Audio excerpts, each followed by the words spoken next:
Je pense sincèrement que l'une des bénédictions les plus sous-cotées et les plus négligées dans ce monde, c'est le fait d'avoir une bonne santé. En qualité d'ancien grand malade, je peux vous confirmer que l'une des plus belles richesses que nous avons sur la terre, c'est la santé. Tu sais, tu peux avoir tous les problèmes du monde, avoir de sérieux problèmes. C'est le jour où tu vas avoir un problème de santé, tu vas te rendre compte qu'en fait, tu n'as qu'un seul problème. La santé.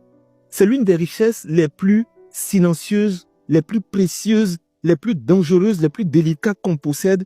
Mais malheureusement, les hommes négligent ça. Je ne dis pas qu'on n'a pas de problème. Effectivement, on a des problèmes. Mais si tu as un problème de santé, c'est là que tu vas te rendre compte que tes vrais problèmes commencent maintenant. Vous savez, on est passé par des endroits. On a rencontré des personnes qui parlaient avec arrogance, avec suffisance. On voyait des personnes qui criaient « Tu sais qui je suis? Je vais te créer des problèmes. Je vais te faire du bien en fait. » Le jour où les personnes sont même malades, c'est là qu'ils se sont rendus compte qu'elles ne sont absolument rien. Je vous dis, le fait d'ouvrir ses yeux le matin et d'être en bonne santé, d'être capable de vaquer à ses occupations, de donner des commandes à son corps et puis son corps l'exécute sans qu'il y ait des blocages, c'est l'une des plus grandes bénédictions au monde. C'est pourquoi je dis quelqu'un qui a la santé ne peut pas dire que cette personne est pauvre. Elle doit juste se dire, je n'ai pas encore eu l'argent, mais la richesse seulement je l'ai en moi. Je veux vraiment, en parlant de cette vidéo, dans cette vidéo, donner un message d'espoir à toutes les personnes qui sont malades, qui ne croient même plus en leur guérison. Vous savez, tout le monde peut guérir. Moi, je faisais 27 kilos. Ils m'ont diagnostiqué une maladie chronique. C'est-à-dire, même les médecins, les experts étaient pessimistes en voyant mon cas. J'ai été mis au CHU et il y a un endroit qu'on appelle le peut-être. C'est-à-dire, on n'est pas très sûr que tu vas sortir, on te balance là-bas. Ils m'ont placé aux urgences, au départ. Il n'y avait même pas de moyens pour payer mes ordonnances. À côté de moi, il y avait un monsieur. Tu sais, quand quelqu'un est riche, tu vois, tu sais. Autour de lui, il avait des enfants, il avait des personnes. Et il y avait plein de médecins autour de lui. Les factures viennent, ils payent. Les factures viennent, ils payent. Les factures viennent, ils payent.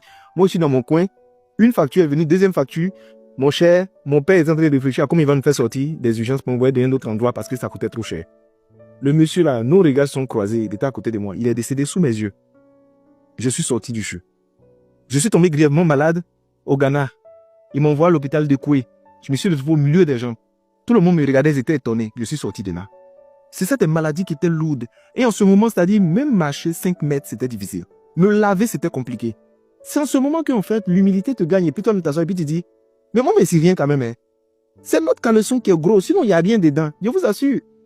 C'est pourquoi je vais dire aux personnes qui aujourd'hui ont une bonne santé, préservez votre santé au-delà de tout. Il y a des gens qui prennent trop des risques dans leur alimentation, dans leur vie au quotidien. Tu es jeune comme ça, tu marches, tu es essoufflé. Tu fais pas de sport. Tu te nourris mal. Tu ne dors pas. Tu es en train de chercher l'argent en longueur de journée. Tout l'argent que tu cherches, c'est pour la santé. Le jour où tu vas perdre la santé, tu vas courir maintenant chercher l'argent. Voici le problème des hommes.